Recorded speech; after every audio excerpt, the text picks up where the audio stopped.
Oke, sebelum ke Bang Nurdin dan juga Bung Erwin, saya sedikit ke Mas Nova Mujahid. Mas, ada nama Kluivert ya. Tadi Anda juga menyebut, kalau nggak salah itu nomor 1 ya, Mas? Nomor 1 tadi. Apa aja perbincangan terkait dengan Kluivert ini? Allah, ini orang prestasinya belum ada atau apa gitu?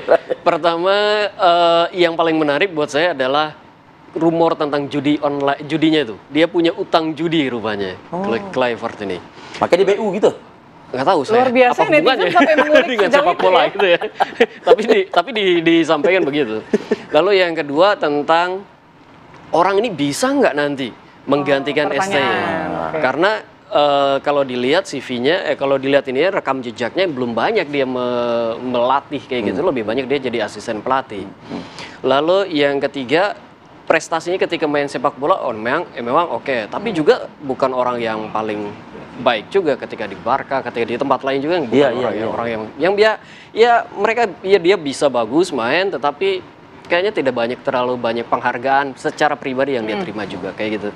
Jadi lalu waktunya kan sedikit banget nih. Penggantian ST cuma 2,5 bulan tadi seperti dikatakan Bang Nurdin.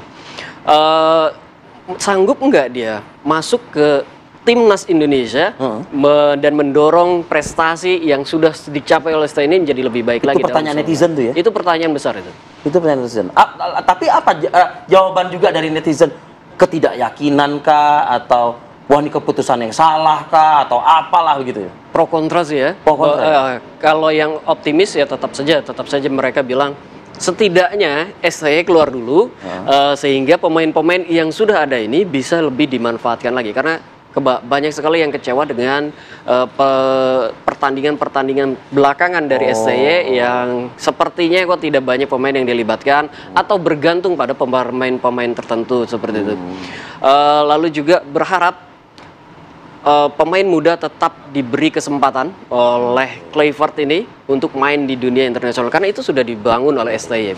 Jadi itu ada juga kekhawatiran, itu komentar kayak gitu tuh. Kekhawatiran pengguna media sosial ya soal akan diprioritaskan mungkin yang diaspora, perhatiannya akan jatuh ke pemain diaspora dibandingkan pemain kita. Ada juga kekhawatiran netizen. Kekhawatiran itu kan sejak zaman STY juga. Di STY juga tetap dikhawatirkan, karena kalau kita mau mengambil pemain kemarin yang main di diasporanya terlalu banyak menurut banyak teman-teman dari netizen. Liga kita apa gunanya kalau kayak gitu kan, dipertanyakan tuh, liga kita apa gunanya kalau kayak gitu. Tapi juga banyak yang memuji karena ST pada waktu itu dengan mengambil banyak diaspora, dia juga mampu membawa Indonesia di kancah internasional dengan prestasi yang juga tidak sedikit gitu. Pertandingannya bagus, ranking FIFA kita naik, masuk gugur ya, ini babak gugur juga di Piala Asia. Itu prestasi-prestasi yang banyak sekali diangkat oleh netizen. Oke. Maha benar netizen dengan segala komentarnya kan begitu ya berarti ya. Oke, saya ke Bang Nurdin. Bang Nurdin masih bersama kami, Bang Nurdin. Bang Nurdin, sisa 2,5 bulan, Bang. Tapi kan Anda tadi menyebutkan ya Anda manajer klub juga, Anda juga manajer timnas, selaku direktur bahkan ketua umum juga. Nyatanya benar-benar 2,5 bulan nggak Bang Nurdin? Karena ini pemain kan nggak di sini, Bang. Pemain kan ada yang di sana juga begitu loh, di luar negeri sana gitu.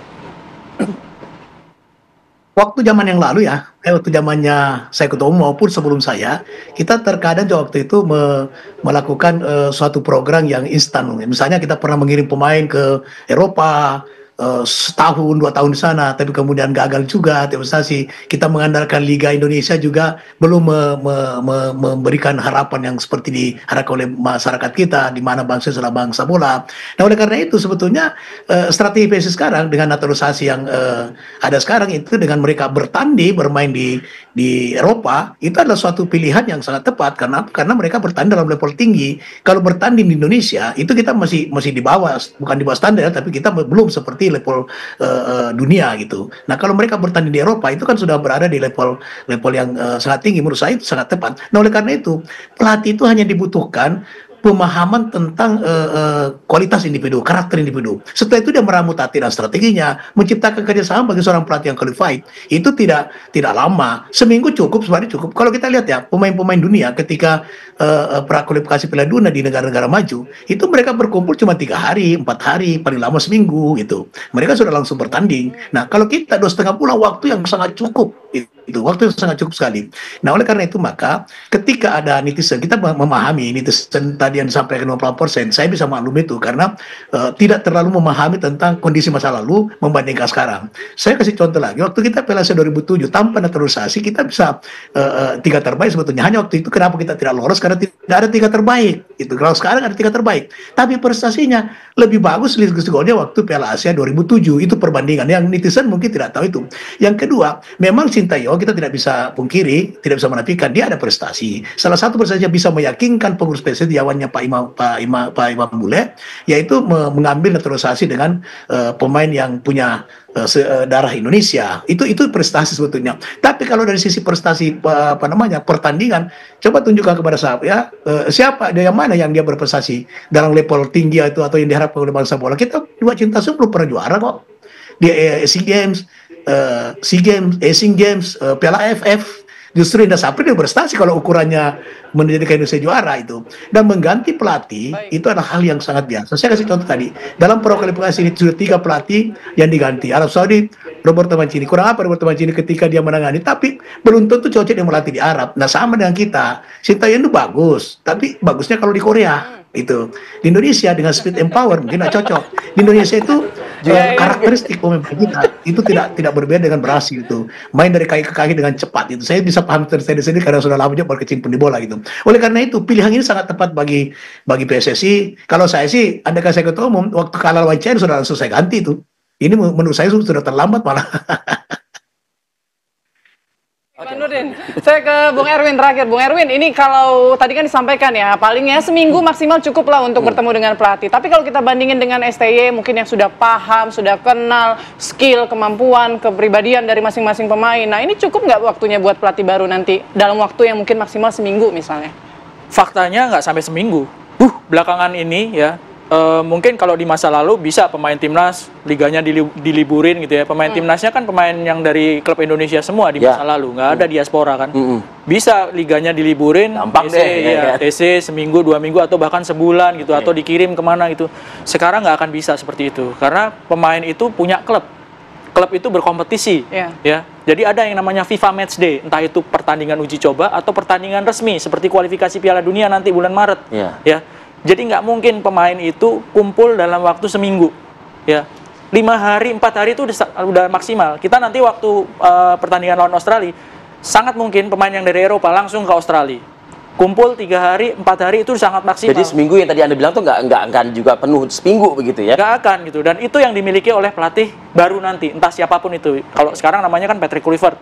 Ya kita nggak tahu, diresmikan nanti tanggal 12. Apakah dia atau bukan. Tapi yang jelas pelatih baru memiliki waktu yang sangat sedikit. Jadi ini resikonya cukup besar ya? Ini resiko yang sangat besar. Ya, resiko yang Kenapa Anda mengatakan sangat besar? Bang Nurdin mengatakan tadi ini biasa kok. Oh biasa, memang biasa. Tapi ini kan pilihan yang diambil oleh PSSI dan resikonya sangat besar dalam hal teknis. Ya, itu tadi pelatih yang baru memiliki waktu yang sangat sedikit, waktu yang sangat sempit menjelang pertandingan lawan Australia. Ya, tanggal 25 Maret. Paling lama 5 hari. Bagaimana beradaptasi dalam waktu kurang dari 5 hari atau 4 hari? Tapi Anda sendiri yang bilang tadi Bung Erwin bahwa dari segi komunikasi ini kan sebetulnya kan masuk kan mayoritas pemainnya dari segi komunikasi, iya kan. Tapi dari segi teknis kan kita belum lihat. Kalau dari segi komunikasi jelas masuk, orang sama-sama bahasa Belanda, ya kan. Dari segi teknis nanti akan kita lihat waktu lawan Australia masuk nggak, cepet nggak adaptasinya. Dari segi teknis itu dari teknis. Pola permainan total football itu kan termasuk teknis juga kan seharusnya? Ya masuk secara kultur. Tapi ketika diaplikasikan di lapangan, yang main kan 11 orang, iya kan? Bagaimana meramu 11 secara orang kultur itu? Untuk diaspora masuk, untuk kita nih orang tapi secara pemain teknis, kita, ketika main 11 orang di lapangan lawannya Australia, apakah bisa langsung on fire? Itu kan masih jadi tanda tanya. Makanya itu resiko secara teknis, resikonya besar. Secara non teknis, Coach STY itu media darling, netizen darling dengan prestasi, dengan pencapaiannya. Non teknis ya. Kalau misalnya keputusan ini berhasil, oke kita lupakan itu pro kontranya. Pasti akan pro semua. Kalau lolos Piala Dunia. Kalau sebaliknya akan jadi backfire. Jadi secara rumah-rumahnya kebakaran. Jadi secara teknis ada risiko yang sangat tinggi, secara non teknis juga seperti itu. Jadi resikonya ini besar, tapi harapannya itu kan besar juga, lolos ke Piala Dunia. Jadi resiko yang besar diambil oleh PSSI sekarang. Resiko besar, peluangnya bagaimana? Nah, peluangnya lolos ke Piala Dunia, lolos aja. Saya baru bisa bilang peluangnya besar atau tidak, atau tertutup atau enggak setelah paling tidak 2 pertandingan, lawan Australia di Sydney sama lawan Bahrain di Jakarta. Itu baru kelihatan. Jadi saya nggak bisa, wah ini tepat keputusannya.